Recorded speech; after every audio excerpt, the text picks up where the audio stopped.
So I have to ask, did that last story make you feel anything? Did you have any anger or anxiety at the thought of that? Well, apparently also from Mike Adams, every human emotion you have now is classified as a mental disorder in the new psychiatric manual DSM-5. Sadness, grief, anxiety, frustration, impatience, excitement, all of it, it's now a mental disorder. And Mike goes on to talk about how this is basically quack science, and it's a bunch of self-important, overpaid intellectuals who just want to make money inventing fabricated diseases that you need to rush out and get an SSRI on. So we all need to be taking these serotonin reuptake inhibitors, which basically make you feel numb. They mess with the chemicals in your brain. And so there you go now. Every single thing is a mental disorder. Any feelings you have, you're basically crazy. Now, switching gears, we're going to talk a little bit about vaccines in a mini special report here. Apparently, this week, the New Zealand government has come out to say that every pregnant woman in the country can now get their hands on a free whooping cough vaccination. And according to Health Minister Tony Ryall, international research shows the most effective way to protect babies before they are immunized is to vaccinate the mother during pregnancy. Well, yeah, how would you vaccinate a baby that isn't even born yet? So that antibodies are supposedly passed on to the baby. Now, they say that infants under 6 months of age should not get some of these vaccinations. Most nationally recognized health organizations say that, but yet somehow it's totally fine to give these vaccinations to infants who have, or to fetuses rather, that haven't even been born yet. So you've got all these chemicals, you've got heavy metals, you've got formaldehyde. It's pretty interesting how they tell you not to smoke because smoking causes cancer because cigarettes has formaldehyde in them, and yet it's totally fine to shoot up pregnant women with things that have formaldehyde in it, to give that to small babies.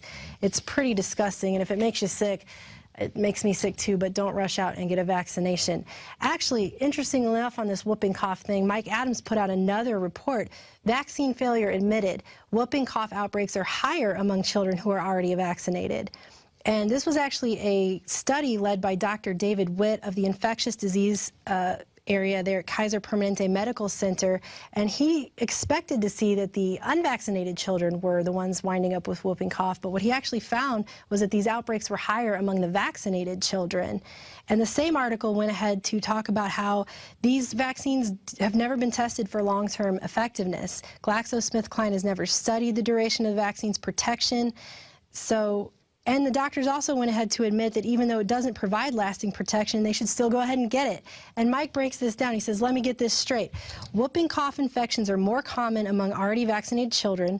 These vaccines have never been tested for long-term efficacy. And the doctors are even admitting they don't provide lasting protection, but doctors and government authorities say you should go ahead and get those anyway. That makes absolutely no sense whatsoever in any kind of realm of logic. But moving on from that, this we came across today, and we were all pretty horrified. 30 years of secret official transcripts show the UK government experts cover up vaccine hazards to sell more vaccines and harm your kids.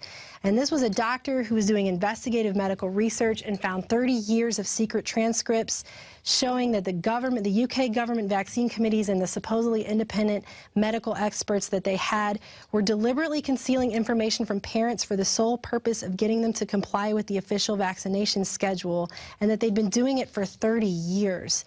And the doctor goes on to say that JCVI made continuous efforts to withhold critical data on severe adverse reactions to both parents and health practitioners, and that some of the committee members had extensive ties to the pharmaceutical companies, big surprise there, and that JCVI frequently cooperated with vaccine manufacturers on strategies aimed at boosting vaccine uptake.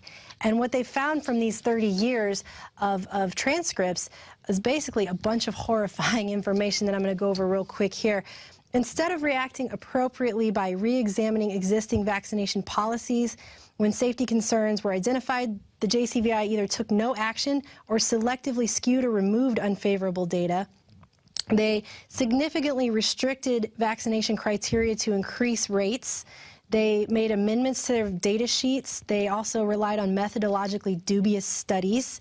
They categorically downplayed safety concerns and overflated benefits. They promoted and elaborated a plan for introducing new vaccinations of questionable efficacy, discouraged research, and deliberately took advantage of patients' trust and lack of relevant knowledge on vaccinations to promote a scientifically unsupported immunization program that could put children at risk. Now, while this is going on in the UK, if you think that doesn't happen here, all you really need to do is take a look at the revolving door that basically is our CDC and our big pharma companies. It's pretty horrifying. And once again, it's enough to make anybody sick, but don't rush out and get that vaccination. Now, moving on, we're going to go to the quote of the day.